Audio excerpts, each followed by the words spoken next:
I'd like to introduce our next speaker, who is the Executive Director of NAMM Foundation, National Association of Music Merchants. Mary is also a professional, were you a professional flautist? I was.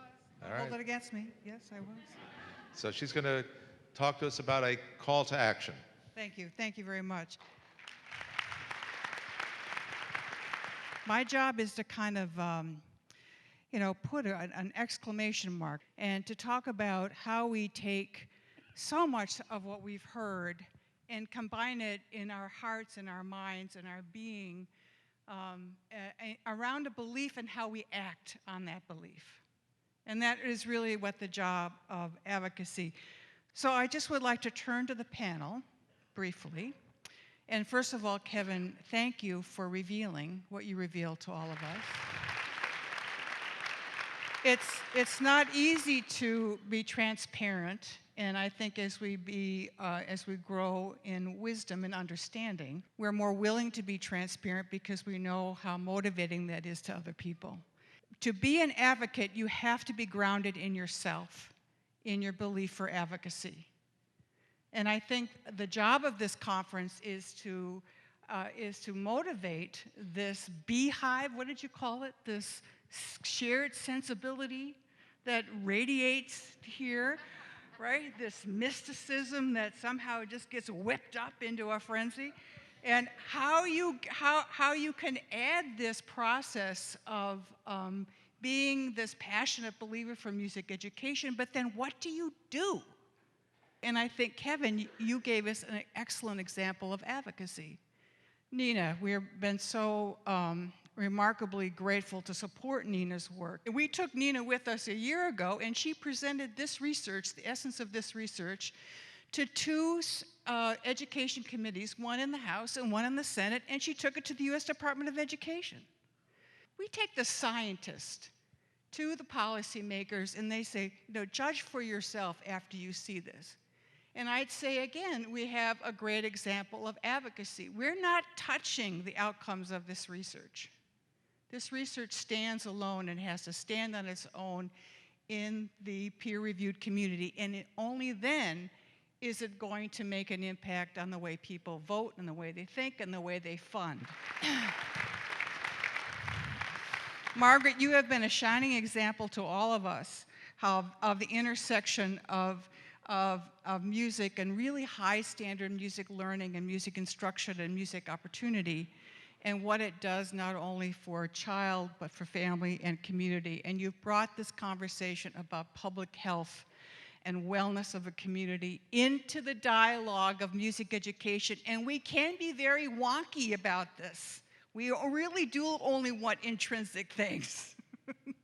We really do. At the basic, we just really want all the right notes at all the right time, and they got to know the history of everything, and they got to, because we know if they get that right, everything else will be right too. And Margaret, you've taught us that, but you taught us from another angle. And I think these worlds, again, are coming together. When I talk about advocacy, we really are at a very interesting place because of these forces. The Todd Rundgren effect is really working here. All these forces have really come together in a new kind of way. So we thank you, Margaret. And thank you so much for this view of value about music education. And I think you've also outlined the work that we have to do. And we have a lot of work to do. And Nina and I were nodding at each other while you were presenting, because so much of our work to show the value, maybe someday prove the value, but to show it and to describe it and to describe the accountability that is in music, I just think we need some templates and some way of doing things. And to have a music teacher with us, how many kids do you teach? I oversee about 350. About 350 kids. 350 souls.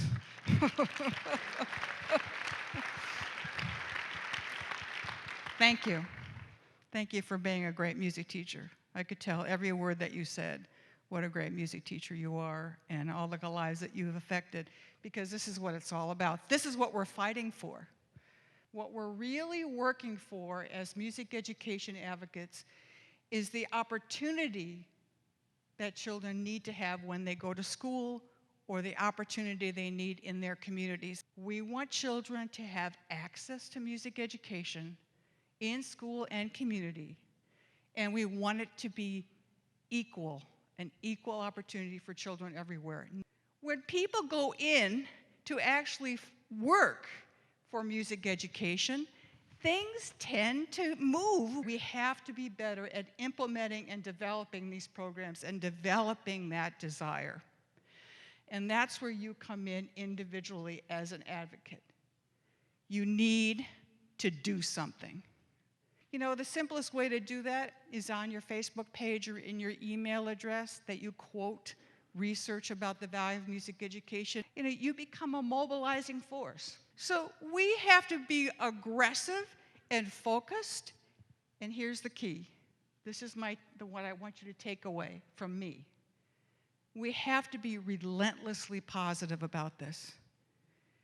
And if we ask for it, and we do it for what is right for children, and we implement strategically like we would any other curriculum area, we will get what we want, and people are getting what they want. We just concluded a week of working with the Senate Help Committee. No Child Left Behind has a chance of being rewritten. We have a chance. We have a chance. But we're not quite ready for the victory lap, okay? NAMM has been working on subsequent versions of the reauthorization of No Child Left Behind for the last 7-8 years. As of Thursday, the Senate Help Committee passed their version of the reauthorization. For the first time, music is a standalone core academic subject listed twice in the draft of the bill.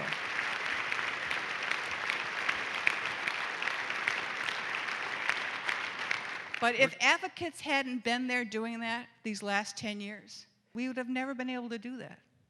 You know, it's that act of relentless advocacy and relentlessly committed to doing the right thing for kids that this remarkable synergy and energy that comes out of you and this great organization, it will really be a very, very positive force. And we'd like to stay connected to the Spirit of Harmony, the NAMM Foundation. There are things that we can do together. There's things that we can teach each other and networks we can connect. This goal needs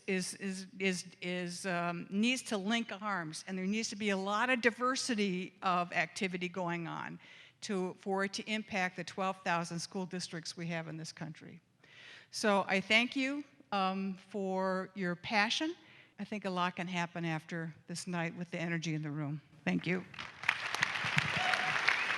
Thank you, Mary. Thank you.